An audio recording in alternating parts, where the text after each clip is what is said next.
ዕብራውያን ምዕራፍ 2 ቁጥር ከ16 ጀምሮ አነባዋለሁ። እንደዚህ ይላል።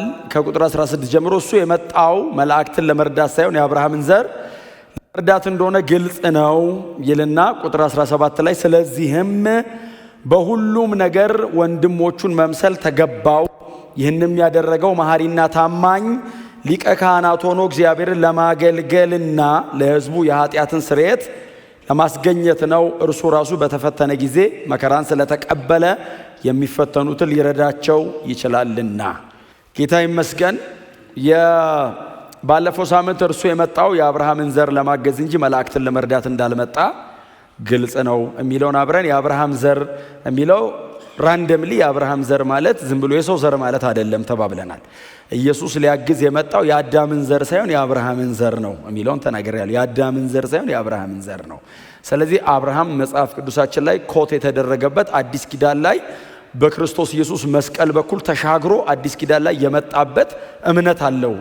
አብርሃም የእምነት አባት ነው እና ቀዳሚ ነው። ከቀደሙት አበው መካከል አንዱ እሱ ነው። ቀዳሚው እንደውም እሱ ነው። እግዚአብሔር ሲጠራ የአብርሃም ተብሎ ነው አይደል የጀመረው? የአብርሃም ተብሎ ነው የተጀመረው።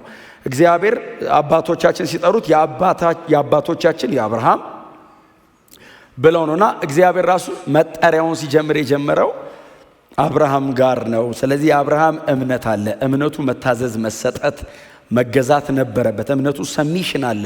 አምናለሁ ብቻ አይደለም እምነት መጠበቅ አለው። እምነት በእግዚአብሔር ላይ መደገፍ አለው። እምነት መታዘዝ አለው። አንድ ልጅን አምጣ ሲለው ብድግ አድርጎ ነው ልጁን የሰጠው። ማንም ሰው ሊያደርገው አይችልም። በእውነት ነው የምላችሁ። እግዚአብሔር ካላገዘውና እግዚአብሔርን ሰው ካልተረዳ በቀር ከይስሐቆቻችን እግዚአብሔር አይበልጥብንም። ብዙ ጊዜ ከእግዚአብሔር የተቀበልነው ይስሐቅ ከእግዚአብሔር ይበልጥብናል። አብርሃም ግን ከይስሐቅ ይልቅ እግዚአብሔርን ይወደው ነበር እና አብርሃም እግዚአብሔርን አመነ አይደል? የአብርሃም ዘር የተባለው እግዚአብሔር በላከው በልጁ በክርስቶስ ኢየሱስ የምናምን እኛ የአብርሃም ዘር ነን። ካላመነ ሰው የአብርሃም ዘር መሆን አይችልም። እግዚአብሔር በአብርሃም በኩል ፕሮሚስ ያደረገውን እግዚአብሔር በአብርሃም በኩል የገባውን ተስፋ ሊያገኝ አይችልም ተባብለናል። ስለዚህ በዘር በትክክለኛው በዘር እስራኤላውያን የአብርሃም ዘሮች ናቸው። በክርስቶስ ኢየሱስ በማመን ደግሞ እኛ የአብርሃም ዘሮች ነን። ስለዚህ አሁን አዲስ ኪዳን ላይ እየተጠቀሰ ያለው the uniqueness of እስራኤል አይደለም። በጣም ልዩ የሆነች እስራኤል የምትባል አይደለም እየተጠቀሰ ያለው። የዕብራውያኑ ጸሐፊ የሚጽፈው ለዕብራውያን ነው። ስለዚህ እናንተ በጣም ዩኒክ ናችሁ እያላቸው አይደለም። አብርሃም ባመነበት አይነት መንገድ የሚያምን ካለ እሱ በክርስቶስ ኢየሱስ የእግዚአብሔር ወራሽ ነው። አሜን በሉ። ጎናቸው ያለው ካመንክ የአብርሃም ዘር ነህ በሉት። ካመንክ በክርስቶስ ወራሽ ነህ በሉት። በቃ ካላመናችሁ የአብርሃም ዘር አይደላችሁም። በክርስቶስ ኢየሱስ በኩል ካልሆነ እግዚአብሔር አያውቃችሁ። ግልጽ ነው። ዝግ ነው እና መላእክትን ለማገዝ አልመጣም። ስለዚህ ፍጹም ሰው ሆኖ ወርዷል ጌታ ኢየሱስ ክርስቶስ የሚል ሐሳብ አለው። ከዛ ቁጥር 17 በጣም ይገርማል። ይሄ ሰውዬ በእውነት የዚህ ደብዳቤ ጸሐፊ አይገርምም? ቁጥር 17 ላይ ደግሞ ነው አይደል የሚናገረው? ደግሞ ይናገራል። ከላይ ጀምሮ ቁጥር 11 ላይ እንደገና ቁጥር 14 ላይ የሚናገራቸውን ክፍሎች ደግሞ እየተናገረው አሁን ቁጥር 17 ላይ እንደገና ይደግመዋል። ምንድነው የሚለው? ቁጥር 17 ላይ ስለዚህ በሁሉ ነገር ወንድሞቹን መምሰል ስለተገባው። በጣም ነው ይገርም። እስቲል የጌታ የኢየሱስ ክርስቶስ ፍጹም ሰውነት ጋር ነው ይሄ ሰው ያለው። ስለዚህ የነገረን ያለው ጌታችን መድኃኒታችን ኢየሱስ ክርስቶስ ፍጹም ሰው ሆኖ መጥቷል። በመካከላችን እኛ የለበስነውን ሥጋ ለብሷል። ቃልም ሥጋ ሆነ፣ ጸጋና እውነትን ተሞልቶ በመካከላችን አይደል? በእኛ መሃል አደረ፣ በመካከላችን አደረ። ደኮነ፣ ድንኳን ሰራ፣ ዘረጋ፣ አደረ። የኛ አይነት ነው ኢየሱስ። ፍጹም ሰው ነው እና የመላእክት ዘር አልያዘም ብሏቸዋል። ገብቶናል ያሉት ይመስለኛል የዕብራውያን ተደራሲያን። ቆይ ልቀጥል፣ እኔ አልጨረስኩም ይላል። ምናልባት ምዕራፍ 1ን እዛኛው የቀድሞ ስፍራ ላይ ያለን ስንጀምሮ ተናግሬያለሁ አይደል? በጣም በቫይብሬተር እየጠቀጠቀ ነው። ኮንክሪት ነው ሰውየው የሚሰራው። በአንድ ቁጥር ውስጥ ብዙ ነገር ነው የሚያስቀምጠው። ምናልባት ምዕራፍ 1ን ስንጀምሮ ትዝ የሚላችሁ ከሆነ ብሉይ ኪዳንን በአንድ ቁጥር ዘግቶት ስለ ጌታ ስለ ኢየሱስ ክርስቶስ ነው ቀጥሎ የተናገረው። እግዚአብሔር ለአባቶቻችን በልዩ ልዩ ጎዳና በነቢያት በኩል ተናግሮ ብሎ 1440 ዓመት በአንድ ቁጥር ዘጋ። በጣም ትልልቅ የብሉይ ኪዳን ታሪኮችን በአንድ ቁጥር አሰረ። ታላላቅ የሚባሉ የብሉይ ኪዳን አባቶችን ነቢያት ብሎ አለፋቸው። ያንን ሁሉ የማይቆጠር ሕዝብ ለአባቶቻችን ብሎ አለፈው። ብሉይ ኪዳንን እንደዛ አልፎ ኢየሱስ ጋር ሲመጣ ግን እርሱ አይደል ያለው። እንደው መጀመሪያ ምንድን የሚለው ሁሉን ወራሽ ባደረገው ዓለማትን በፈጠረበት በልጁ አንድ ቁጥር ነው። እዩት፣ ዴብዙን ጥልቀቱን እዩት። ገብቶናል፣ ይበቃናል። ሁሉን ወራሽ ዓለማትን የፈጠረ ልጁ በቃ ከሁሉ እንደሚበልጥ ገብቶናል ሲሉት እኔ አልበቃኝም። እርሱ የክብሩ ነጸብራቅ ነው፣ የባህሪው ትክክለኛ ምሳሌ ነው። ኃጢአታችን በራሱ ያስወገደ ነው። ዓለማትን በስልጣኑ ቃል ደግፎ የያዘ ነው። ሁሉን ጨርሶ በአባቱ ቀኝ የከበረ ነው ይላል። በአንድ ቁጥር ውስጥ ዘሆል መጽሐፍ ቅዱስ ውስጥ ያለ ክርስቶሎጂ ሰብስቦ የሚያስቀምጥ በጣም አስደናቂ ጸሐፊ ነው እና ነገር ከያዘ አይለቅም። የዕብራውያን ጸሐፊ እንደዚህ ያደርጋችሁ። ሻሎ አይደለም፣ ዲፕ ነው። እና እድለኞች ናቸው አይደል? ይሄንን ደብዳቤ ማንበብ እንትን ያላቸው በጣም እድለኞች ናቸው። እና ቁጥር 17 ላይ ስለዚህም በሁሉ ነገር ወንድሞቹን ሊመስል ተገባው። በጣም በትህትና ንኩትና ጠገባቸው ኢየሱስ ክርስቶስ ልክ እንዳንተ ፍጹም ሰው ሆኗል በሉት። ወንድሞች መቼ ዛሬ ደግሜ አልናገርም፣ ደጋግሜ ወንድሞች ብሎ ሊጠራ አላፈረም። ስለ እኛን ነው ተከታዮቹን ወንድሞች ያለ መሪ ነው። ንጉሳችን ነው፣ ጌታችን ነው። ጌታ ኢየሱስ ክርስቶስ ብለን ነው የምንጠራው። አዳኛችን ነው። ግን ሲጠራን ባሮቼ፣ ተከታዮቼ አይደለም ወንድሞች አለ እና ወንድሞቹን ሊመስል የተገባው ነው። ደግሞ ሌላ ምን ልትነግረን ነው ሲሉ ይቀጥላል። ወንድሞቹን ሊመስል የተገባበት አንዱ ምክንያት ይህን ያደረገው መሐሪና ታማኝ ሊቀ ካህን ሆኖ እግዚአብሔርን ለማገልገልና ለሕዝቡ የኃጢአትን ስርየት ለማስገኘት ነው። ወንድሞቹን ሊመስል ኢየሱስ ተገብቶታል ሲል አሜን ይላሉ። ገብቷቸዋል። ኢየሱስ የኔ አይነት ነው። 57 ዓመተ ምህረት ላይ ነው የተጻፈው። ኢየሱስ 33 ዓመተ ምህረት ላይ ነው ወደ አብ ሄደው። ስለዚህ ምናልባት አንዳንዶቹ በአካል ያውቁታል ማለት ነው ኢየሱስን እና መሐሉ ዕብራውያን ስለሆኑ ኢየሩሳሌም አካባቢ ሊኖሩ የሚችሉ አይነት ሰዎች ናቸው። በኋላ ከቁምራን ማህበረሰብ ጋር ተቀላቅለው ወደ ሌላ ቦታ ሄደው ነው እንጂ ኢየሩሳሌም አካባቢ ነው ያሉት። ኢየሱስን በአካል ያውቁታል ማለት ነው። ከነሱ መካከል እድሜያቸው ገፋ ያሉ አንዳንዶቹ ምናልባት የ60 ዓመት ሰው ካለ ኢየሱስን በአካል ያውቃል። የተሰቀለ ቀንም ሊኖር ይችላል እና ኢየሱስ በነገር ሁሉ አንተን ይመስላል ሲለው አዎ አውቀዋለሁ፣ አይቼዋለሁ፣ ባይኔ አይቼዋለሁ። እኔና አንተን ለመምሰል ፍጹም ሰውነትን ጌታ ኢየሱስ በመለኮትነቱ ላይ ጨምሮ ሲመጣ የመጣበት አንዱና ዋነኛው ምክንያት ከምዕራፍ 5 እስከ ምዕራፍ 7 ድረስ አጥልቆ እየበተነ የሚናገረው ክህነቱ ነው። ሊቀ ክህነቱ ነው። ጌታ ኢየሱስ ክርስቶስ በእግዚአብሔርና በእኛ መካከል የቆመ ሊቀ ካህናችን ነው። ወደር የሌለው ሊቀ ካህናችን ነው። ስለ እኔ መስዋዕት ያቀረበ ሳይሆን መስዋዕት ሆኖ የቀረበ ብቸኛ ሊቀ ካህን ነው። በዘላለም ውስጥ ኢየሱስ ብቻ ነው ይህንን ያደረገው። ከዚህም በኋላ ማንም ሊያደርገው አይችልም። በቀደመው ኪዳን ላይ የነበሩ ሊቀ ካህናት ለእግዚአብሔር በሚሆነው ነገር በሕዝቡና በእግዚአብሔር መሃል ቆመው ያገለግላሉ። አገልግሎታቸው ተመሳሳይ ነው ከኢየሱስ ጋር።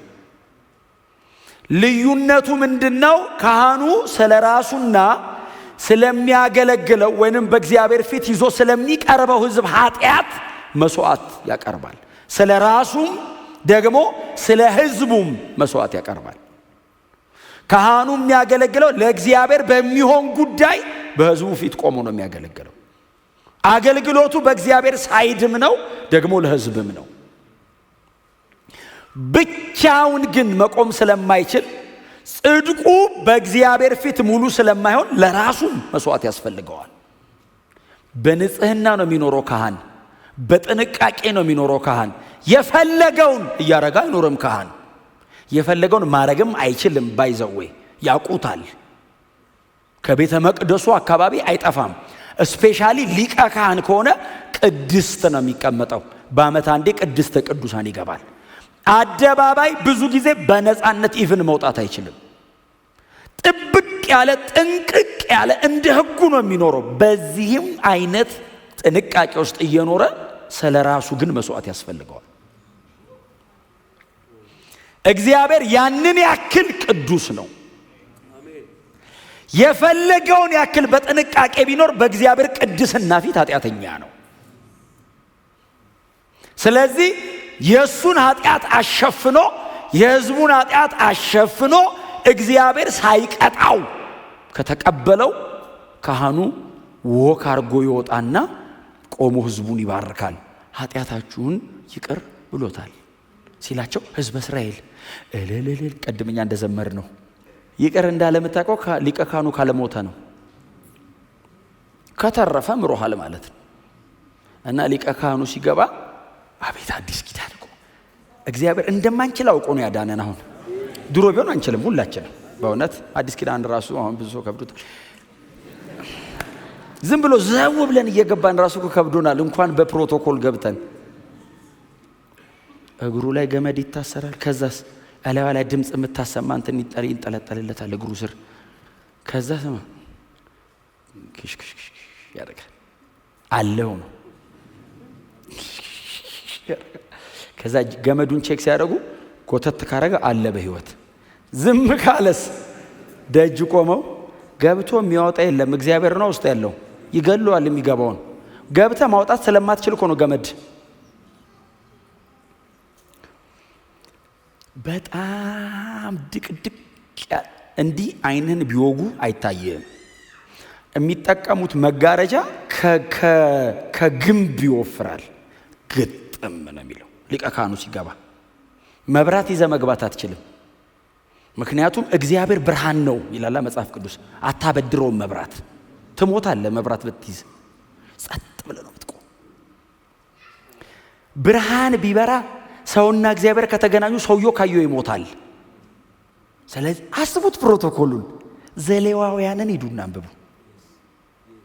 እኔ ሁላችሁ ለመፈጸም አይደለም ለማንበብ ይጨንቃል። እኔ ሙሴ እንዴት ነው ከእግዚአብሔር የሰማው ይሄን ሁሉ ዲቴል? እንዴት ነው ቁጭ ብሎ የጻፈው? ቀጥሎስ ለካህናቱ። ለነገሩ ፔናልቲ ካለው ጥንቃቄ ግዴታ ነው። አሁን እኮ ምሕረቱን ተማምነን ነው። ሞት ፊት ለፊት እንዳለ ካወቅ እኮ ባይዘው በገመድም ላይ ትሄዳል። ታይትሮፕ እንዲቀጥ ብለ እግርህ ካመለጠ ብሉይ ኪዳን እንደሱ ነው። ከሳተ የንግግር ስተት ከተገኘ ስርዓት ካዛነፈ እግዚአብሔር ገዳይ ሆኖ አይደለም። ሰው በእግዚአብሔር ቅድስና ፊት መቆም ስለማይችል ነው። እንደ እግዚአብሔር ሰው የሚወድ የለም። እግዚአብሔር እኮ ሰማይ ተቀምጦ ቅድስተ ቅዱሳን አድርጉልኝ ሳይ ሰማይ ተቀምጦ ድምጹን ብቻ እየላከ በደመና ማውራት እኮ ይችላል። ሰው ስለሚወድ እኮ ነው መሐላችን የሚመጣው። ግን ቅድስናውን ምን ያርገው? ሊክደው አይችልም። ቅድስናው ማንነቱ ነው። ስለዚህ እግዚአብሔር ቅድስናዬ ነው፣ እኔ ነው። በጣም ተጠንቀቁኝ። ዘው ካልክ ትሞታለህ። መካከለኛ ያስፈልገናል።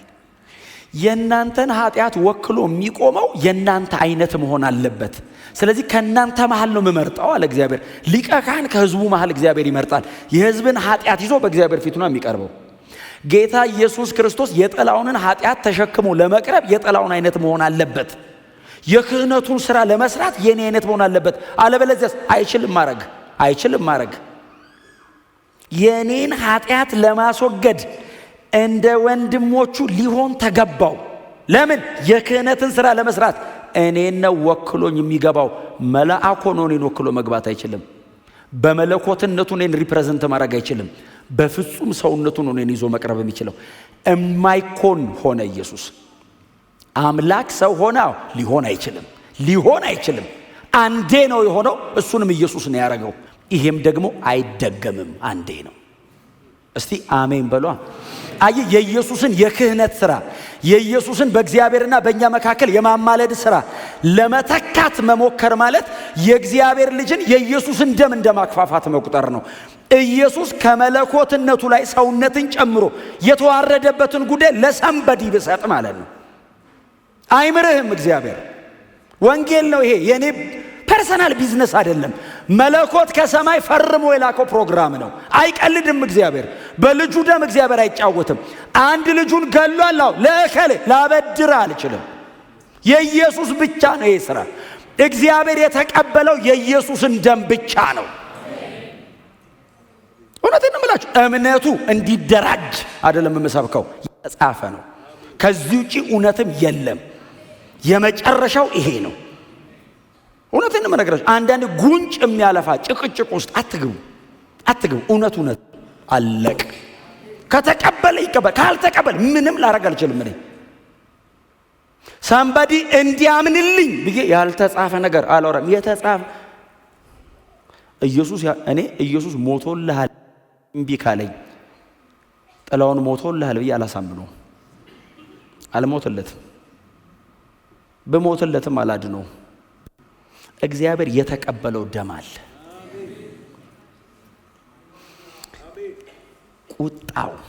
ቁጣው ኃጢአትን ለመበቀል ሰውን አይደለም እግዚአብሔር የሚበቀለው፣ ኃጢአትን እኮ ነው የሚበቀለው። ሰው ለምንድን ነው የተቀጣው? ኃጢአት እላዩ ላይ ተገኝቶበት ነው። አውርድ ኃጢአትህን አለው እግዚአብሔር። የት ላውርደው ሲለው ልጄ ላይ አለው። አላወርድም ሲለው አንድ ላይ ልጄ ላይ አርገው። ያው ስላንተ ኃጢአት እኮ የፈሰሰ ደም ያንጻ፣ መስቀል ላይ ውሰደው ሲል እምቢ ይላል። ሰው ልከኛ ነው። ይሄንን ሥራ ለመስራት እግዚአብሔር አንድ ልጁን ነው መስቀል ላይ የገደለው። this is so serious by the way። እውነቴን ነው የምነግራችሁ።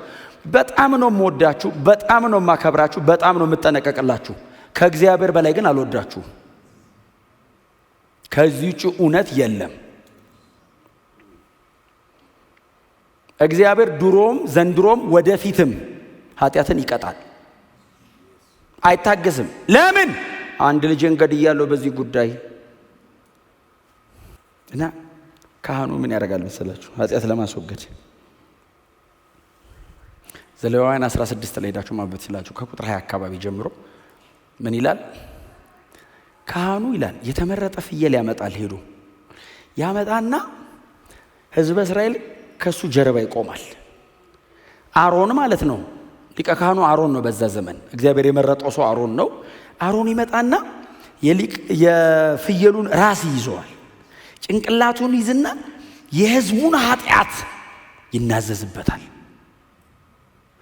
የሕዝቡን ኃጢአት ይናዘዝበትና ሙሉ በሙሉ የሕዝቡን ኃጢአት መጽሐፍ ቅዱስ ሲናገር ባይዘው የሕዝቡን ኃጢአት ይናዘዝበታል ብቻ አይደለም የሚለው የሕዝቡን ኃጢአት ያሸክመዋል ይላል። ካህኑ ራሱ መሸከም ስለማይችል የራሱና የሕዝቡን ኃጢአት እዚህ ለመስዋዕትነት የተዘጋጀው ፍየል ላይ ያደርግና ፍየሉ ያንን ኃጢአት ተሸክሞ ሰው በማይገኝበት ማንም ሰው ሊያገኘው በማይችለው ምድረ በዳ በተመረጠው ሰው በኩል ይሰደዳል። ተመልሶ ፍየሉ አይመጣም። ስለዛ ሁሉ ኃጢአት መስዋዕት ሆኖ ይቀርባል። የሁሉ ኃጢአት እዛ ላይ ያርፋል። የተመረጠው እንስሳ ፍየልም በግም የተመረጠው እንስሳ እግዚአብሔር የመረጠው እንስሳ ላይ ኃጢአት በሙሉ እላዩ ላይ ያርፋል። ስለዛ ሁሉ ኃጢአት እግዚአብሔር እሱን መስዋዕት አድርጎ ይቀጣዋል።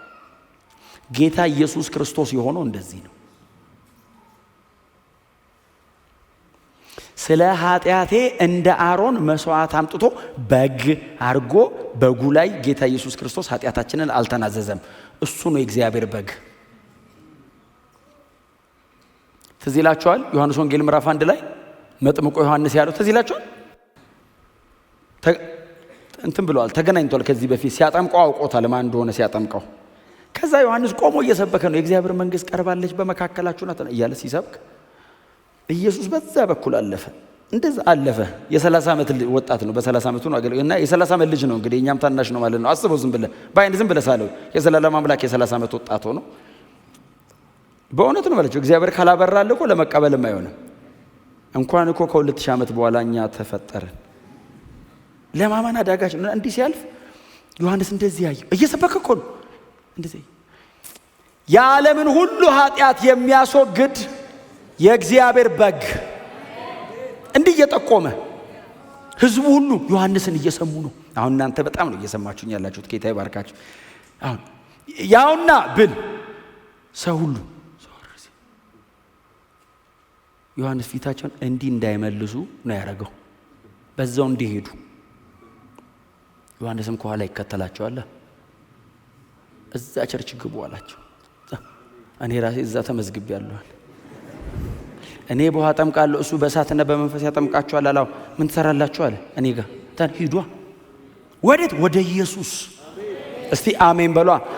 ኢየሱስን ሲጠራው በስሙ አይደለም የጠራው፣ በማንነቱ እንደዚህ ያለው የዓለምን ሁሉ ኃጢአት የሚያስወግድ የእግዚአብሔር በግ።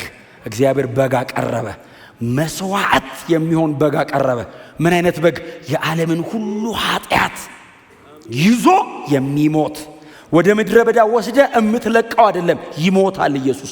የዓለምን ሁሉ ኃጢአት ሊሸከም የቀረበ መስዋዕት የሚሆን የእግዚአብሔር በግ። እግዚአብሔር ሊቀበለው የሚችለው በሙሉ የእግዚአብሔርን ጽድቅ መመጠን የሚችል በሙላት ፍጹም ሰው ሆኖ እኔን መወከል የሚችል በእኔም በእግዚአብሔርም ሳይድ 100% ኢየሱስ ፐርፌክት ነው። ፍጽምናው የመላእክ ነው። እባክህ እንዴት ነው ማድረገው እንዳትል፣ ፍጹም ሰው ነው። በሰውነቱ ነው የእግዚአብሔርን ጽድቅ የሚመጠን ህይወት የኖረው። ብዙ ጊዜ ነው በነገራችሁ እንዳትረሱ።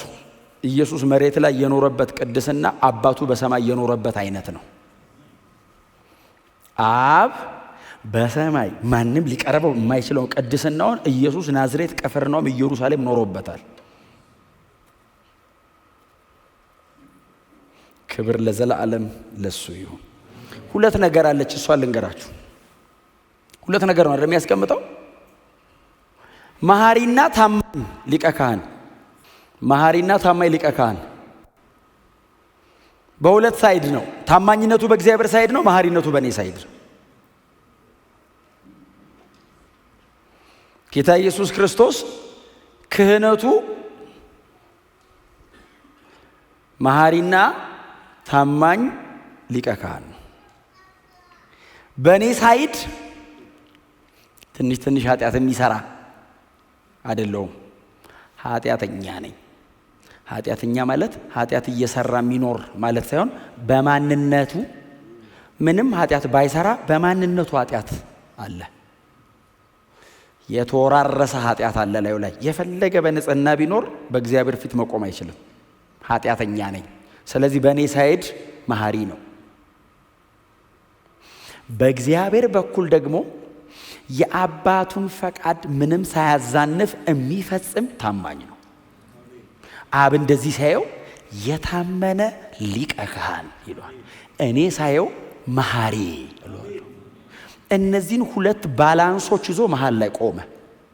አባቱ ስህተት አልባ የሆነ ሊቀ ካህን አገኘሁ ይላል፣ እኔ ደግሞ ወደር የሌለው ለዘላለም የገነነ ምሕረት ያለው ሊቀ ካህን አገኘሁ እላለሁ። እኔና አብን ለማስታረቅ ኢየሱስ ብቸኛ ነው።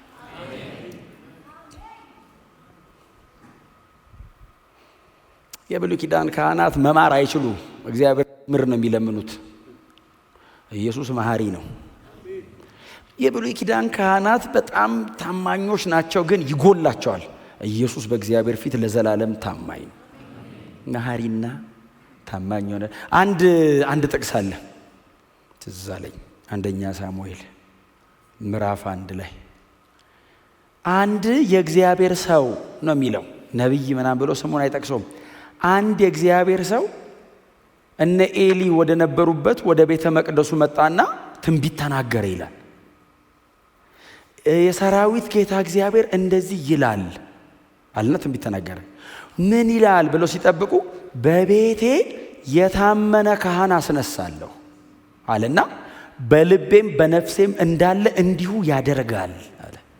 እስቲ አሜን በሉ። አንደኛ ሳሙኤል ምዕራፍ 1 ላይ ነው ያለው ክፍሉ። የታመነ ካህን አስነሳለሁ አለ። እግዚአብሔር በራሱ ሳይድ ነው። ለኔው ታማኝ የሆነ ካህን አስነሳለሁ አለ። ካህን ነው። በእኛም ሳይድ አለው። አዎ ካህን ከሆነ በእናንተም በኩል ይቆማል። እኔ ግን በእኔ በኩል ያለውን ልናገር። የታመነ ነው አለና በልቤም በነፍሴም እንዳለ እንዲሁ ያደርጋል። ታማኝነቱ የኢየሱስ ታማኝነት የተለካው በእግዚአብሔር ልብና በእግዚአብሔር ነፍስ ያለውን አድርጎ ነው። እግዚአብሔር የሚፈልገውን ኢየሱስ አረገለት። ምን ማለት ነው? በክርስቶስ ኢየሱስ በኩል ያሉትን ይቀበላል ማለት ነው። በክርስቶስ ኢየሱስ ካልሆነ ግን ስቲል ሰው በእግዚአብሔር ፍርድ ስር ነው ያለው እና ይሄንን ክህነቱን አንደኛ እግዚአብሔርን ያገለግላል፣ ሁለተኛ ለሕዝቡ የኃጢአት ስርየት ያስገኛል ይሏል። ታማኝና መሐሪ ነው ካለው በኋላ ታማኝነቱ በእግዚአብሔር ዘንድ፣ መሐሪነቱ በሰው በኩል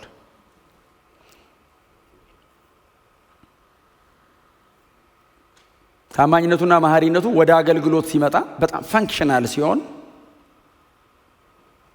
ለሰው ልጆች የኃጢአትን ስርየት ያስገኛል። ቀጥሎ እግዚአብሔርን ያገለግላል። የኃጢአት ስርየት ማግኛው መንገድ ይሄ ብቻ ነው። ጌታችን መድኃኒታችን ኢየሱስ ክርስቶስ በመስቀል ላይ ሲሞት እግዚአብሔርን እያገለገለ ነው። በዚያው ቅጽበት ደግሞ ለእኔ የኃጢአት ስርየት እያስገኘ ነው። በመስቀል ላይ ሲሞት በእግዚአብሔር ፊት ታማኝ እየሆነ ነው። በዚያው ቅጽበት ደግሞ እኔን እየማረ ነው። የመስቀል ሞት ከ6 ሰዓት እስከ 9 ሰዓት ለ3 ሰዓት ያህል መስቀል ላይ የተንጠለጠለ አይሁዳዊ ወጣት ብቻ አይደለም። ይህንን ሁሉ ነገር እየሰራ ነው። ይህንን ሁሉ ነገር ነው እያከናወነ የነበረው። እግዚአብሔር ልክ ኢየሱስ መስቀል ላይ ሲሞት ታማኝ አገልጋይ ይላል። ልክ ኢየሱስ መስቀል ላይ ሲሞት እኔ እግዚአብሔር ማረኝ እላለሁ፣ ተማርኩ እላለሁ።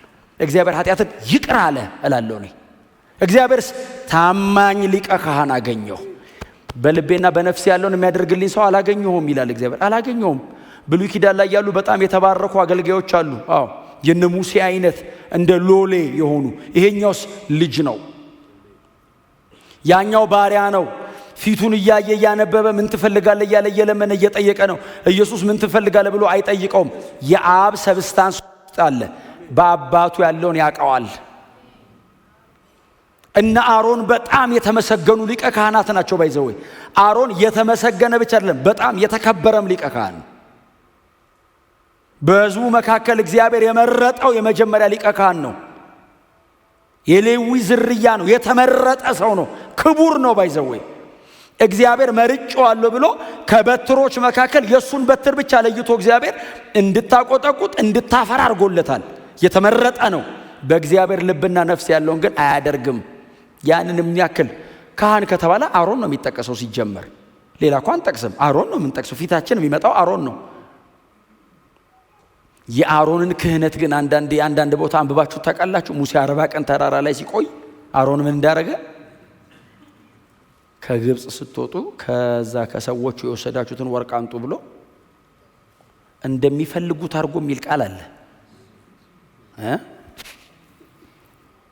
የእግዚአብሔር የሆነውን ለማገልገል ህዝቡ መሀል ያለ ሰውዬ ምን አይነት ልስራ አላቸው።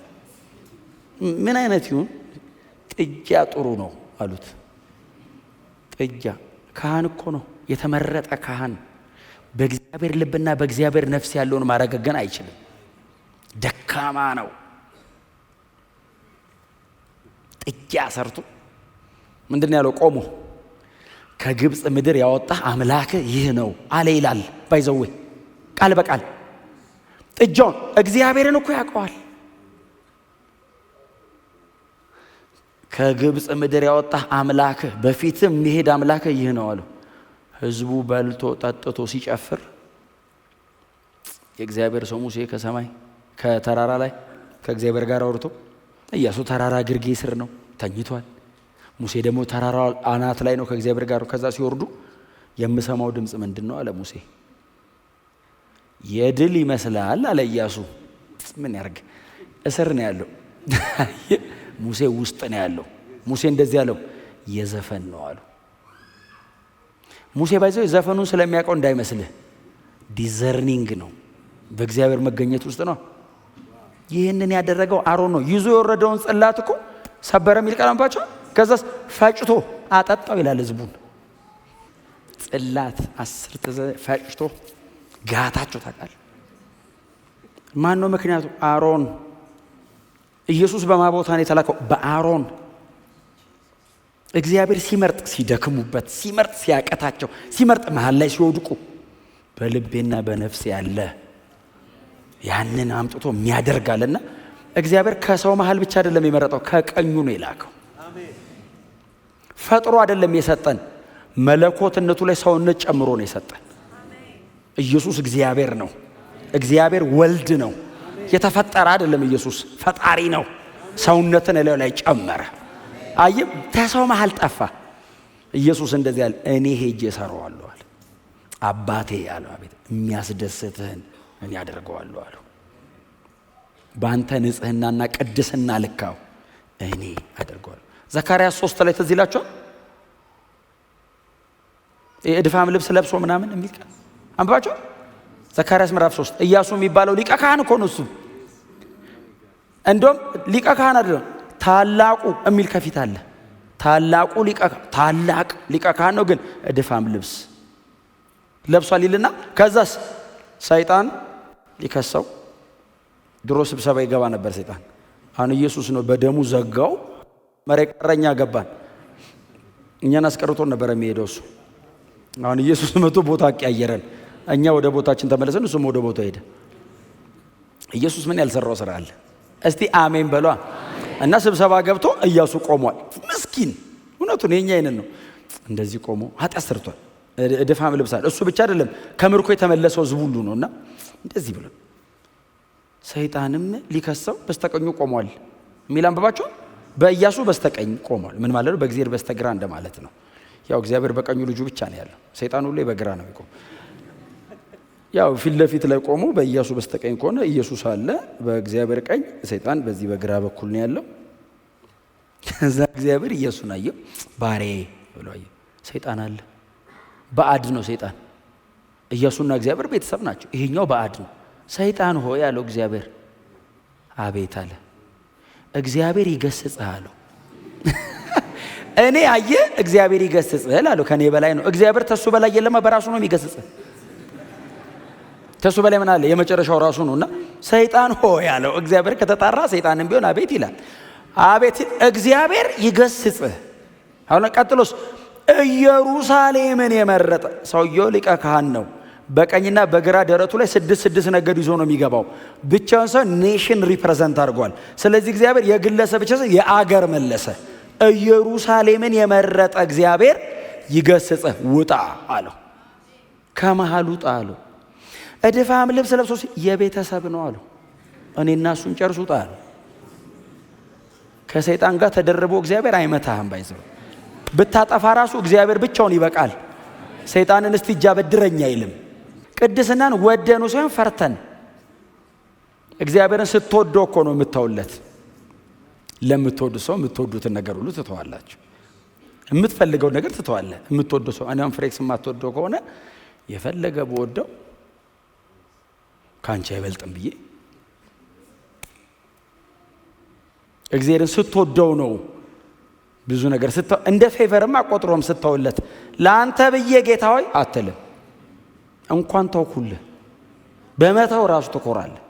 እስቲ አሜን በሏ። አስወጣውና ከዛ ነው ሊቀ ካህን እኮ ነው።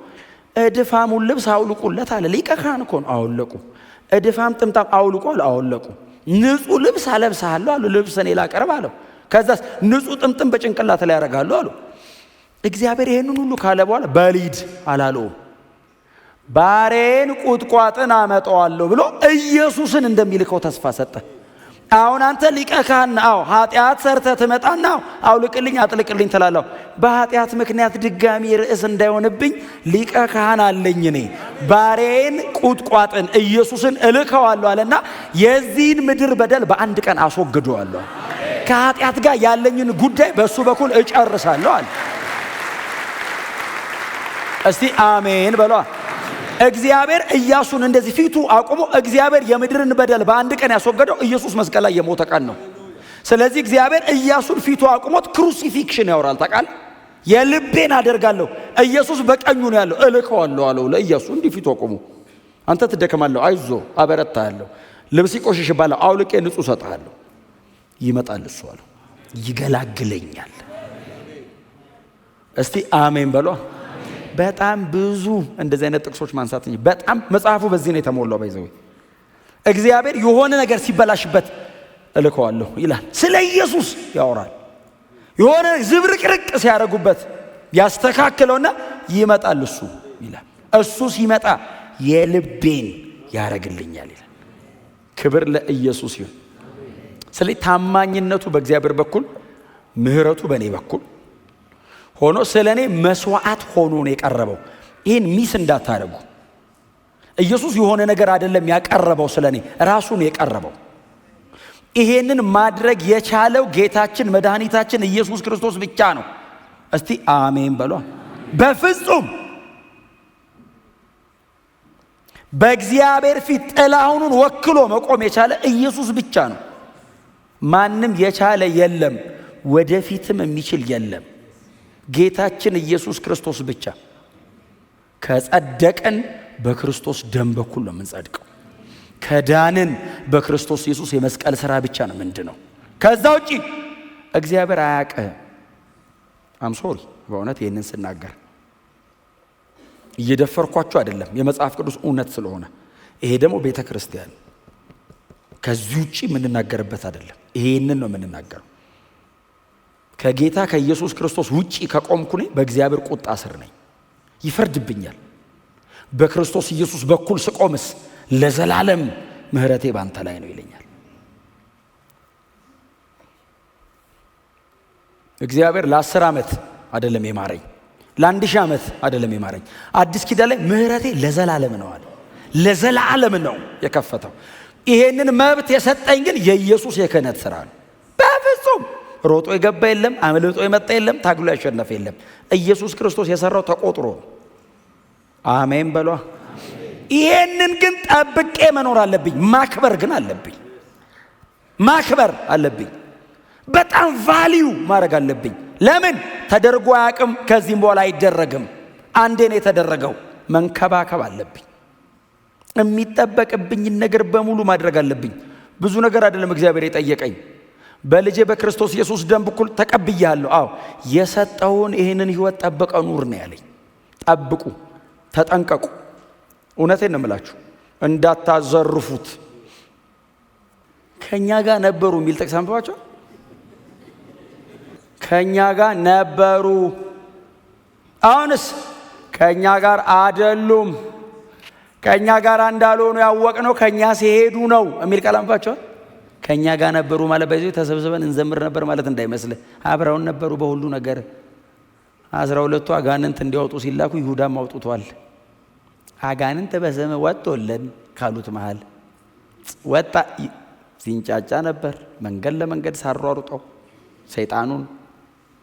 ከዛስ ኢየሱስ መጥቶ ተናንተ ማል አንዱ ሰይጣን ነው፣ ይሸጠኛል፣ ይክደኛል። ፕሮቴክት አድርጉ። አሜን በሏ። ኢየሱስ እኔ ለማዳን ይህን ሁሉ ዋጋ ከከፈለ የተቀበልኩትን ሕይወትን ጸጋ ሰጥቶኝ መንፈስ ቅዱስ በእኔ አድሮ ይህንን የእግዚአብሔር ቃል ላይ አፍስሶ ቀጥሎስ ይህን ሁሉ ማህበር እግዚአብሔር አጠገባችን አድርጎ የሚጸልይልን ሰው አጠገባችን አድርጎ ምክንያት የለንም። አትደክሙም፣ አልወጣኝም፣ የሆነ ነገር አትሆኑም አይደለም እያልኩ ያለሁትኝ። ካራክተር አድርጋችሁት ግን መውጫ መግቢያ ካረጋችሁት ደክመ ሳይሆን አወላለድህን ቼክ አርግ ብዬ ተናግሬያለሁ። ቦርናጌን ላትሆን ትችላለህ። መዝሙር ሸምድደ ሊሆን ይችላል። አወጣጥ አገባብ ለምደል ሊሆን ይችላል። ቼክ አርግ።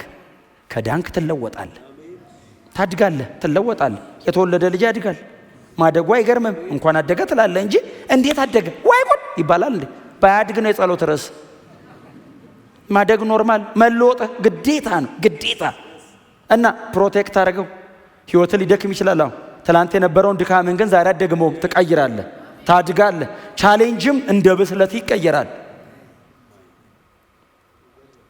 ሳትድን በፊት የነበርከውን ድነህም እንደዛ ከሆንክ በፍጹም አትፍሩ። ጌታን የምትቀበሉ ስል ውጡ። እውነቴን ነው የምነግራችሁ። መነካት አለብህ። ህይወት ነው ክርስትና፣ የቸርች ፕሮግራም አይደለም። ሮብ እየተገናኘን ብቻ የምንካፈለው አይደለም፣ ህይወት ነው። አትታለሉ፣ ራሳችሁን አትሸንግሉ። እውነቴን ነው። ህይወት ነው ክርስትና። በንጽህና መኖር፣ እግዚአብሔርን ማክበር፣ ራስን ዲሲፕሊን ማድረግ ልመዱ። ቸርች ካልተነገራችሁ የት ነው የሚነገራችሁ? እኔ ካልነገርኳችሁ ማን ይነግራችኋል? እኔ እኮ ነኝ ወንድማችሁ። ይሄ እኮ የክርስቶስ ቤተ ክርስቲያን ነው። ደጅ ስትወጣ ውሸታቸውን ነው ቢያጨበጭቡልህ ቢያሞግሱ፣ ሰይጣን መጥቶ እንዳንተ አይነት እኮ ተፈጥሮ ያቅም ቢልህ ሊገልህ እያመቻቸ ነው። ባይዘው እውነቱ ነው። ውሸቱን ፈጥሮ የሚዋሽ ሰው እኮ ውሸት አይፈጥርም። ሰው አጋጥመው ነው የሚዋሸው። ከሆነ ቦታ የሆነ አርጎ ነው የሚዋሸው። ሰይጣንስ ፈጥሮ። አሁን እኛ ውሸት መፍጠር አንችልም። ባይዘው ድካማችን ነው። ሰይጣንስ ከራሱ ይዋሻል የሚል ቃል አንብባችኋል? ሰው ከራሱ አይዋሽም፣ ወይ ከሰይጣን ይዋሳል ወይ ነገር ይገጣጠማል። ሰይጣንስ ክሪኤተር ነው። የውሸት መፍጠር የቻለው ሰይጣን ውሸት ብቻ ነው። ሌላ ነገርማ እግዚአብሔር ፈጥሮ ጨርሷል። እግዚአብሔር ያልፈጠረው ውሸት ነው። እሱን የፈጠረው ሰይጣን ውሸት ከራሱ ያወራል አለ እና ዲሲቭ የሚያደርግ ለምንድን ነው? ሌባው ሊሰርቅ ሊያርድ ሊያጠፋ እንጂ ስለሌላ ስለምንም። ኢየሱስ ከነገረኝ በላይ ስለ ሰይጣን ማን ነው የሚነግረኝ? ሲኦል ደረሽ መጣው ያለኝ ሰውዬ። ሰማይ የሰው እጅ ያልሰራው ማቴሪያሉ የሰው ያልሆነ። እስቲ አሜን በሏ። እግዚአብሔር ይስጠው። ጳውሎስ ደርሶ መጣ። ሰማይ ሄዶ መጣ። አየና የሰው እጅ ያልሰራው አለና ሰው አይቶት አያውቅም አለ። ምንድነው ሲሉት ጌታ ለሚወዱት ያዘጋጀው አለ። አሁን ይኸውልህ ጳውሎስ ወርቅ ጠፍቶበት ነው። የቅፍርናሆሙ አሳ አጥማጅ ያውቃል ወርቅ፣ እንኳን የአቴናው ፈላስፋ። እና ሰማይ ሴት ወርቅ ይቅርታ አላየም። ምናልባት ኢየሱስን እያየ ሰዓቱ አልቋል ተመለስ ብለውት ይሆናል። አሁን ኢየሱስ እያለ እንዴት ወርቅ ታያለህ አንተ? አሁን ሰማይ አሁን ሎኬሽኑ ነው የሚያስገርም። እኔ ኢየሱስን ለማየት ነው ሰማይ የምንሄደው። እስቲ አሜን በሏ። አይ ሰይጣን እንዲች ካመቻቸ ሊያርድ ሊሰርቅና ሊያጠፋ እንጂ ስለሌላ አለና ስለምንም በጣም ካሞገሰ እያመቻ ወይ ሊሰርቅ ነው ወይ ሊያርድ ነው ወይ ሊያጠፋ ነው። ከሶስቱ አንዱ ነው። ለምን? ሌላ ምንም ምክንያት የለውም። እያመቻቸ ነው። በጣም ከፍ ካረገ ባይዘው መሰላሉን ከስር ወስዶት መሬት ሳደርሰ ነው የምትሞተው። ባይዘው ወድቀ አትነሳም። አየር ላይ አልቀ ነው የምትመጣው። አልቀ አይታችኋል። አንዳንድ ሰው በተንተኑ የሚወጣ ዳርጎት ሰይጣን እንደኔ አይነት የለም ይላል ብሎት እኮ ነው። 130 ሚሊዮን ሰው አለ ኢትዮጵያ ውስጥ ያንተ አይነት 130። ኢየሱስ ነው አይነት የሌለው። እኛ አንድ አይነት ነን። እስቲ አሜን በሏ። እውነቴን ነው የምነግራችሁ። እውነት አንድ አይነት በነጭ በቢጫ በጥቁር መሬት ላይ 7 ቢሊዮን ምናምን ደርሷል። አንድ አይነት እግዚአብሔር ሲጠራን ቻይና አፍሪካ ምና እያለ ይጠራ ሰው ነው የሚለው እግዚአብሔር። ጥቁር ነጭ ቢጫ ምናምን አይልም። በልጄ ነህ አይደለህም ነው። በልጄ ካልሆንክ ትሞታለህ፣ በልጄ ከሆንክ ትድናለህ ነው። አፍሪካዊ ነህ፣ ባለጠጋ ነህ፣ ድሃ ነህ፣ ባለስልጣን ነህ፣ መንገድ ላይ ነው የምትተኛው ጉዳይ አይደለም። በልጄ አምነሃል አላመንክም ነው። ካላመንክ የትም ብትቀመጥ ሲኦል ነው የምትገባው። ካመንክ መንገድ ላይ ብትተኛ ትድናለህ። ማንም አጠገብ ባይኖር ኢየሱስ ጠበቃ ይሆንልሃል፣ ገብቶ ይቆምልሃል በአብ ፊት። የለም ሌላ ወንጌል። ይሄ ነው ወንጌል። በዚህ የዘላለም ሕይወት አግኝተናል። ይሄንን እንጠብቀዋለን፣ ይሄንን እንሰብካለን። እኛ ግን የተሰቀለውን ክርስቶስን እንሰብካለን።